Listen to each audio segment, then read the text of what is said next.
Hey guys, thanks for checking out today's video. Today I'm going to be making a set of pickup rings for a car I built.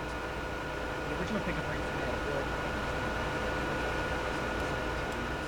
so aluminum to make some better looking pickup rings, and I don't have the tools to cleanly cut aluminum, so I decided to use my CNC. And as you can see there, that was the modeling software that I use. I'm loading up ArtSoft right now, Mach 3. And here's some of the screenshots from that. Sorry about the low quality. I just had to use my camera to videotape it. I don't have screen capture software that works on either one of these PCs that I'm using. But the pickup rings are made out of 6061 T6 aluminum that I got.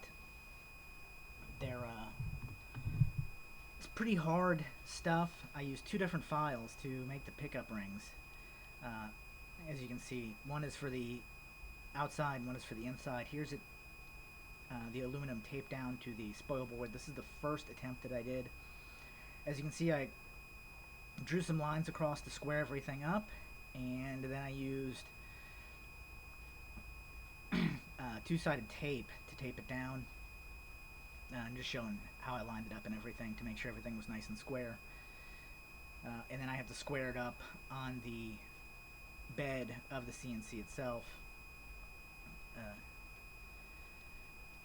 This is the first pickup ring that I made. I used a couple of different methods, and I'm going to show all three of those in this video.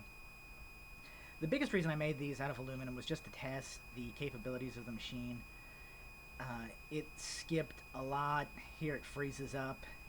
It didn't take much.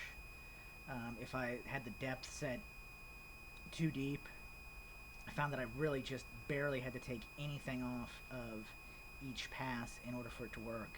So it actually wound up taking several hours just to cut a single pickup ring out.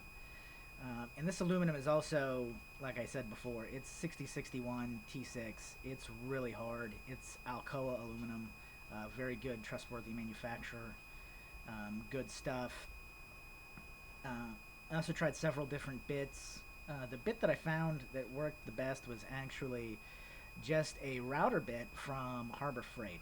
I don't have any really expensive CNC bits that are designed specifically for aluminum. So this router bit from Harbor Freight was probably the best deal. You can get a set of 3 of them for less than 10 bucks. So pretty good deal on those. And I have hand routers that I use, so I use those all the time in those, so it's not a big deal. The bits are pretty much disposable. You can resharpen them yourself, clean them up, if it's worth the time to, if you have that set up to do that. I personally don't feel like it's worth the time, so most of the time I just use the bits and chunk them when they're completely dull. Here I'm showing you just how tough this aluminum actually is.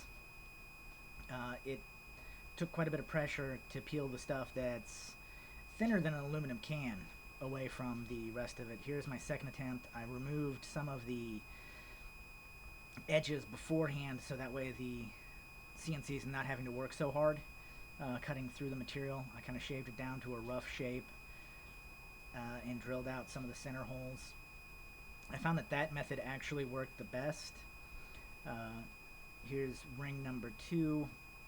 I didn't have quite so many problems with the second ring because I'd figured out how many passes it would take and just how thin each pass had to be. I think it was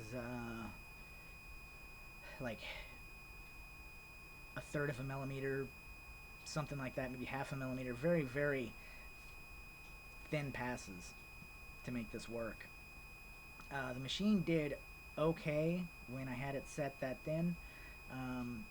But once again, if you've got the tools to cut aluminum and do it right by hand, that would be much, much quicker than doing it this way. I still had to do some cleanup on it, some polishing of the edges, which was kind of annoying because there was just a lot of chatter with the machine as well. But I think most of that problem was the router bit that I was using. I think if I used a router bit that was specifically designed for this type of aluminum, I would have had much better results. All in all, this machine does okay. I think, of course, obviously a better, more expensive machine would do a much better, cleaner job. There are other machines out there that are desktop machines that are probably much better. This one also has kind of an underpowered motor.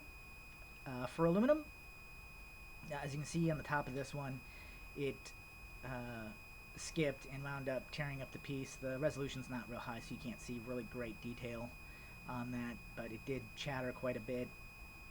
The machine would have issues with tracking and everything, and I believe that's partially Mach 3 software. You can't update it on these cheap Chinese machines.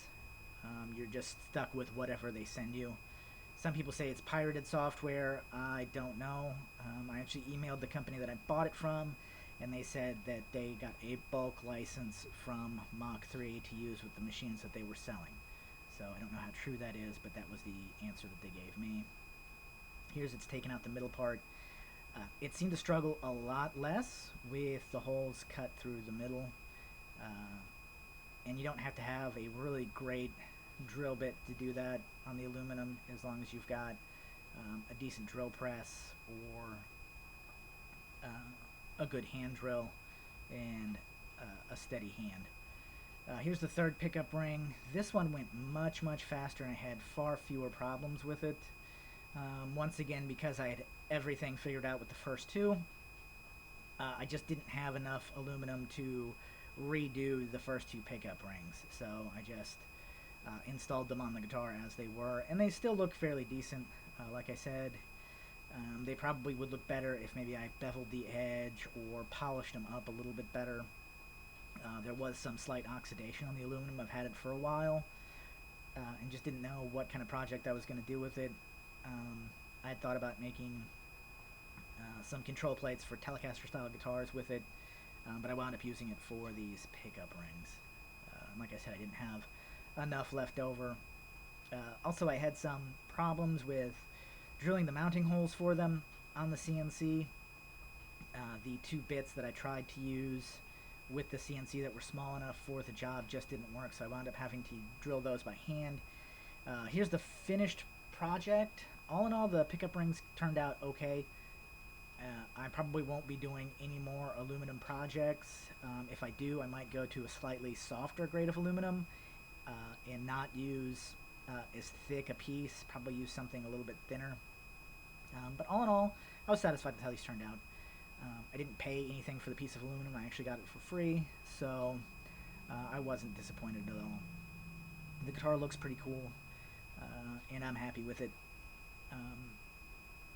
I might wind up painting the pickup rings black or something, because like I said, they were pretty scratched up and needed to be polished.